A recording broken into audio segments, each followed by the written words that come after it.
Hi, it's Dr. D. I hope you're well. I miss being with you in person. Just a couple of things about how this is going to work. My format, I did put it on Digication, but just so that you understand what I'm talking about, there will be a YouTube introduction to each one of the topics discussed. There will be musical examples mentioned in the introduction that you're going to be hearing, like I'm going to do today on Franz Liszt. And what you'll notice is that the musical examples will be in your e-portfolio, meaning that a whole list of musical repertoire from various periods will be there. Now, you won't be listening to everything, but I will tell you the ones that you'll be responsible for the ones that are part of your course. But just to make it easier so that you didn't have to go to YouTube or find your own. So just know that the questions for each subject matter can be answered either on Digication or in the email with the deadline of Wednesday at 5 of the following week. Please, for the answering of questions, at least a paragraph for each response. That means 5 to 6 sentences with a capital letter, periods, and what have you. And as you know, you can, if you have questions, you can just email me on that. So, today we're going to finish up with Franz Liszt. We had begun this before the break. Just to remind you, his dates of 1811 to 1886. He was considered the rock star of piano playing, a big player. Very different from Chopin, that was more of like the salon pianist. He was Hungarian, and of course, we see that there's a lot of nationalistic qualities that in some of his music. We know he was very, very taken by the very famous violinist Niccolo Paganini, who had excessive flexibility when he played the violin, and he tried to portray this in his when he played the piano. We know that he was very influenced by the aristocracy, especially the women in his life. Princess Caroline helped with a lot of his writings, and the Countess d'Agoult, where he had 3 children, and one of them, Cosima, marries Richard Wagner later on, and of course, but he never married any of these women. He just had children with Countess d'Agoult, and he did a lot of writing with Princess Caroline that you actually get a chance to read in this course. We would say he would be the first recitalist because he performed from memory, but the question always is did he perform from memory because he never really wrote it down, but he just was improvising on the spot, so it looked like he was performing without music. He was a great improviser. They had competitions where he and other pianists like Thalberg would actually go against each other, and they'd have like an ant meter to see which one the audience liked better. And of course, he always had a lot of medals to show that he had won a lot of those competitions. The Liszt collected writings are in 9 volumes. He was a writer on Chopin. He's writing on his his journeys, and also as an artist. And I think he's one, when he writes about being an artist, a lot of those things you'll be able to relate to. The very romantic thing, if you want to say it, that he does after he's been a rock star and people are dying for his cigar butts and what have you, and pieces of his hair, is he decides to become an abbé of the church or a priest of the church at the end of his life.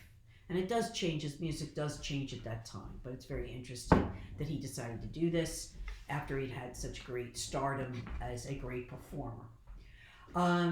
The one nationalistic entity that we did talk about before the break was the Hungarian Rhapsody #2, where he uses gypsy scales and thematic transformation, and it's based on the Verbunkus, which is a very famous Hungarian dance that's kind of like a recruiting dance. If you were going to go into the army, you'd want to make sure that you were able in body.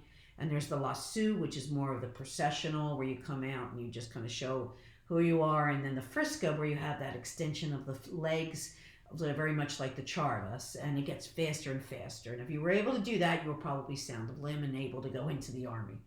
The other thing that we do know is that a lot of times Liszt uses a lot of repeated notes. And that was kind of like to kind of mimic the cimbalom from the dulcimer family, where you would actually have like the 2 mallets going against the stringed instrument So he does that on the piano.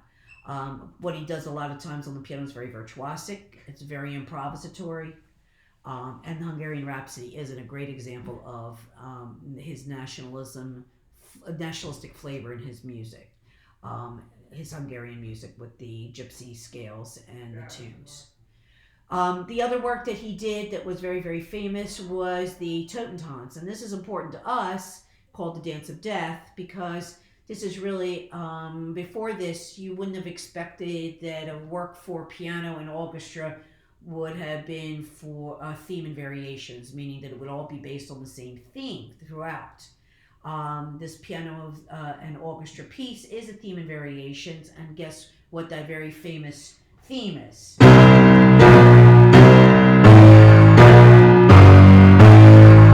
famous Dies Irae. We heard it in the Symphonie Fantastique.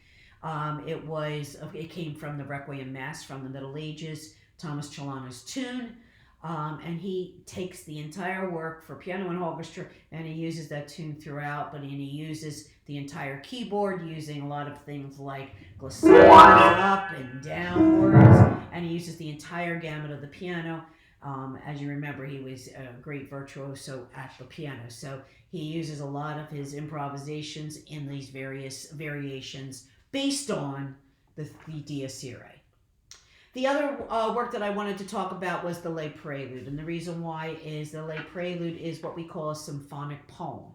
Now that's very important to us because this is a new form of the Romantic period, and Liszt is a great example of using this work, which is it's for orchestra only, but it's only one movement, whereas a lot of times the symphonic works for multi-movements, usually four. So this was a very innovative work, one movement, and it was based on a programmatic element. In this case, Franz Liszt was very taken by the Lamartine meditation called Lay Prelude, which is what is our life but a series of preludes to that unknown song, the first solemn note, which is sounded by death. Once again, dealing with death. And at the whole idea of the entire thing is to base the whole work on this 3-note. It's the theme that you hear throughout the entire thing, which is so amazing that this thematic transformation changes as he talks about the preludes, the love, resignation to the calm, and ultimately when he says man will find in the struggle complete self-realization and the full possession of his forces. But he keeps this 3-note motif prevalent throughout the entire one-movement work for orchestra. At the very beginning of it, I want you to note that he uses 2 staccato notes. We think that those 2 staccato notes represent life and death.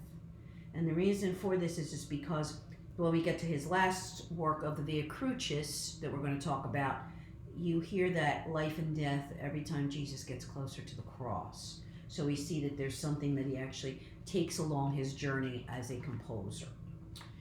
So the Lay Prelude that I want you to listen to is an example of a symphonic poem. This is a new form for the Romantic period, so it's very important for us to be able to relate to this so that you understand how this works with other composers as well. But in this case, Franz Liszt is the important thing about this is that I want you to hear this 3-note motif with a rhythm of that you can actually identify throughout, even though he changes his instrumentation and his dynamics and even the text, because the text is changing throughout the entire Lay Prelude. The other work that I wanted to address was the Concerto No. 1 in E-flat major, because yes, Liszt was a pianist and he wrote it for himself. In this concerto, there's a lot of innovations that Liszt puts in that we would not have expected before him. And that's because, if you remember from the concertos of the past, like Beethoven, you would just sit there at the very beginning while the orchestra would play theme 1 and bridge, theme 2, and the codetta. But we notice that when you listen to the Concerto No. 1, it opens with just a very quick statement from the orchestra, and then you'll notice that the pianist comes in, and it comes in with all these big octaves. Now, when you're listening to it, you have to envision this is a different way of playing, because to be able to move from one octave to the other, you have to actually move the hand has to come from above. Whereas in Mozart's time, you basically were playing like pretty much horizontal. The other thing is it opens with a cadenza, and if you remember Beethoven, we had to wait till the end of the first movement in order to be able to get a cadenza. He does it from the start. So when you're listening to it, this is the opening of the Liszt.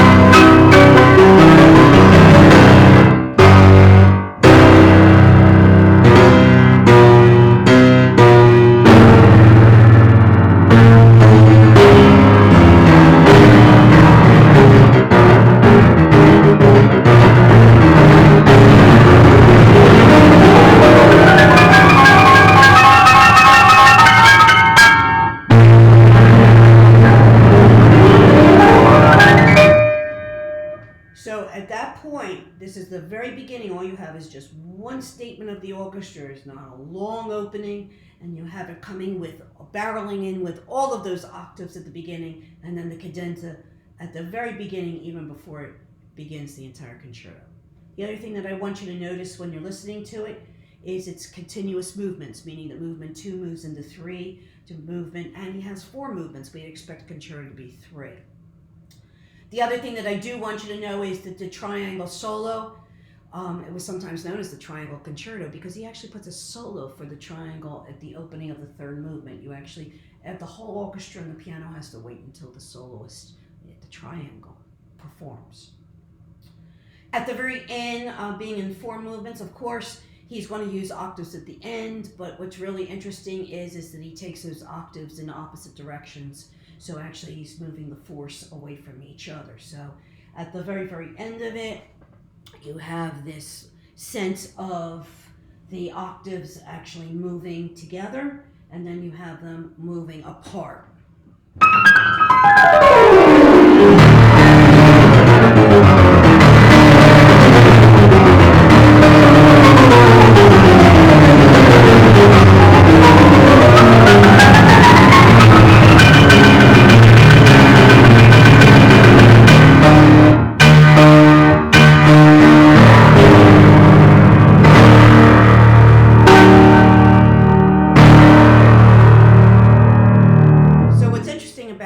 Is you have the hands moving apart, so therefore you actually have to balance it so that the hands are able to move at the same time, but they're not moving in the same direction.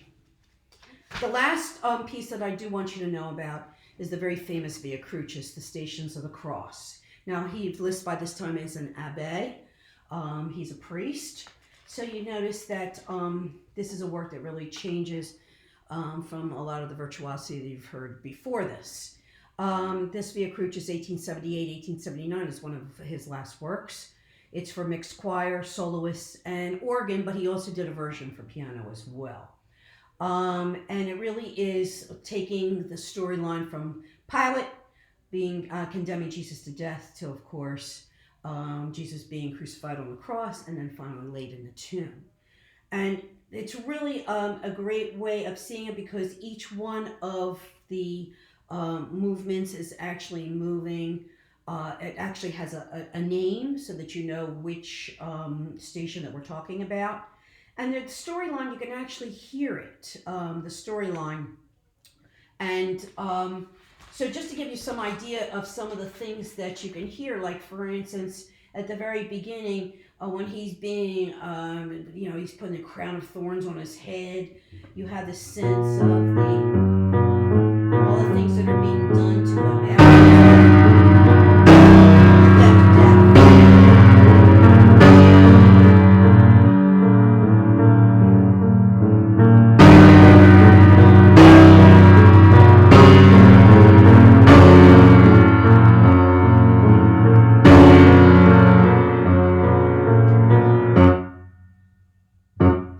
What's really interesting is the 2 staccato notes that we talked about before, they actually are there. It's almost like life, death, or is it death, life?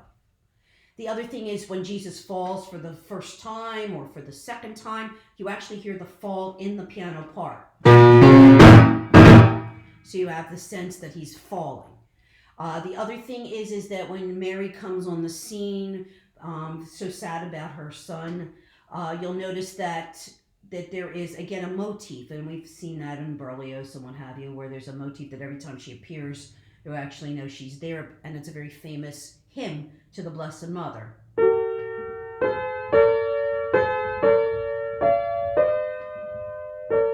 So every time you hear that, you know that Mary is on the scene.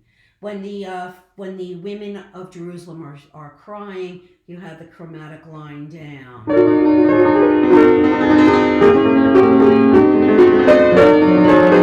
So you notice it's like a chromaticism that actually gives you the sense of the crying. When it actually comes to the time when he is crucified, you have the singing is crucifice, but in the piano part you have these big chords. And at the very end, you just have the chords without the singing, and you know he's actually being nailed to the cross. And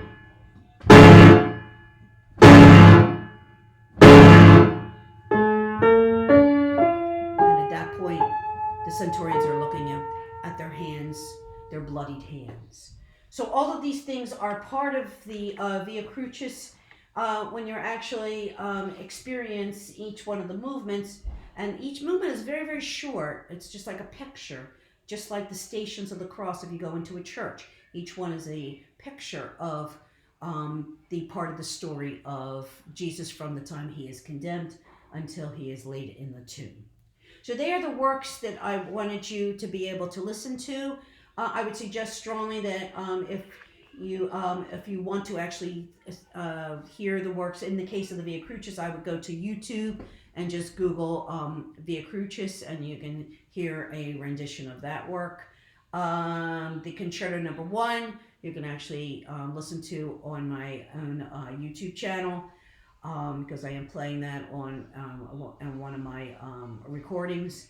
And the Lay Prelude, very, very important that you get a chance to listen to that and try to figure out how Liszt makes that link between the Lamartine and the very famous three-note motif in this wonderful symphonic poem. So that is the first set of questions will be associated with Franz Liszt. Thank you. Have a great night.